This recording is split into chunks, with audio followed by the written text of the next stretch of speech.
বিধায়ক, পাশের রানীগঞ্জের বিধায়ক আমরা পার্থদাকে পেয়েছি।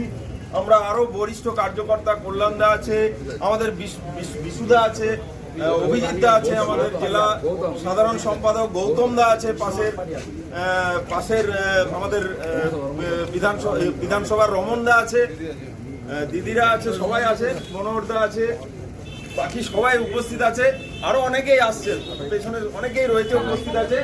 তো আমরা আমাদের উদ্বোধন কার্য সম্পন্ন করতে চলেছি এবং এরপরে বাকি অনুষ্ঠানগুলো পরপর এগিয়ে যাবে। তাই আমি উদ্বোধন কার্য ভারত মাতা কি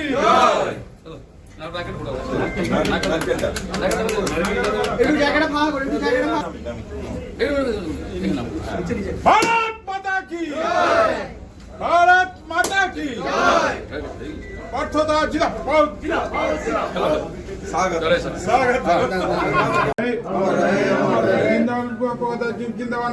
বাংলায় ছড়িয়ে দাও ভারত মাতা কি ভারত মাতা কি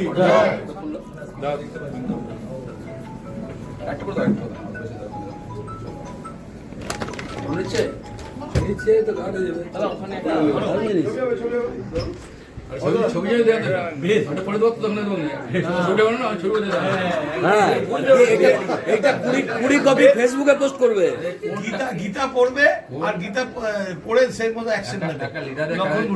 5 বছর কোন সময় করতে হবে না কোথায় ছবিটা মুখে কুড়িটা ফেসবুকে পাবে একটু পরে ফেসবুকে কুড়িটা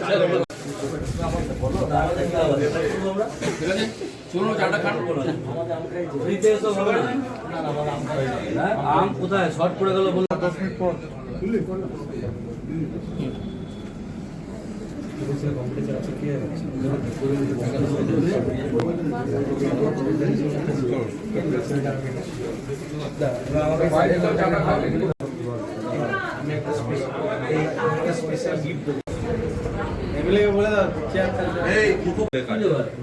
উদ্বোধন হলো, যেখান থেকে কিভাবে আপনি আপনার কাজগুলি সম্পন্ন করবেন, সাধারণ মানুষ আপনার সঙ্গে কিভাবে যোগাযোগ করেন?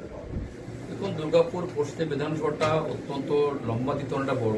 কোথায় আমরা গোলডাঙ্গায় যে নারায়ণ, স্বাভাবিকভাবে আমার 54 ফুটে অফিস ছিল, সেখান থেকে খুব অসুবিধা হচ্ছিল।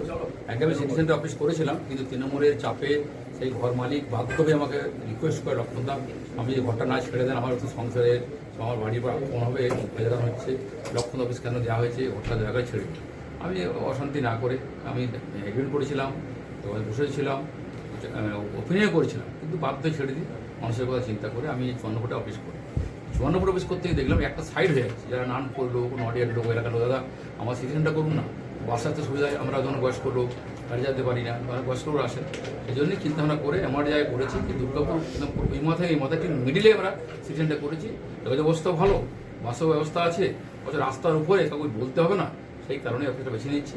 এই অফিস বেছে নেওয়ার একটাই কারণ, যে মানুষের সুবিধা হয়, মানুষের পরিষেবা পৌঁছে যায়, সঠিক মানুষের আমাদের লোকেশন আসতেও পারে এবং আমি যেন সহজেই কাজটা করতে পারি, সেই কারণে এই অফিসটা উদ্বোধন করি। এই কার্যালয়টা কিভাবে পরিচালনা হবে? এখান থেকে মানে সকাল থেকে সন্ধ্যা অবধি মানুষজন আসতে পারবে, তাদের যে নির্দিষ্ট বিভিন্ন রকম কাজ থাকে, অনেক শৈশবদের ব্যাপার থাকে, সার্টিফিকেট নেওয়ার ব্যাপার থাকে, সেগুলি কি এখান থেকেই হবে? এবার আমি 5 বছরে আমার 54 ফুট পার্টি কার্যালয়ে একজন মহিলাকে রেখেছিলাম।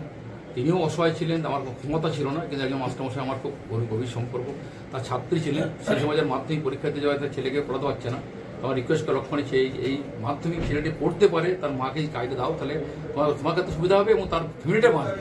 সে উপলক্ষে তাকে আমি 5 বছর ধরে তার পরিষেবা দিচ্ছি। উনি সকাল 10টা থেকে 5টা পর্যন্ত পুরো অফিস করেন, সারাদিনে সার্টিফিকেট যা লাগে আমি রাত্রে সই করে দিই, 4-5 দিন একদিন করে দিই, উনি সকাল থেকে এই কাজটা করতে থাকেন।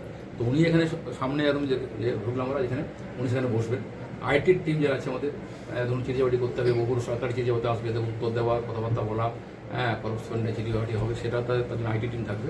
আর এখানে আমি বসবো, সপ্তাহে 2 দিন ফিক্স থাকবে, রবিবার এবং শনিবার, যদি সারাদিন বসবো।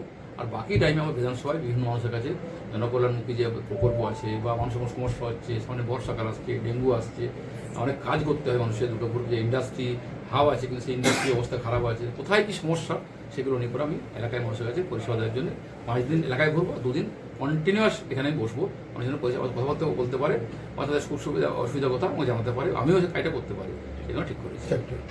ধন্যবাদ।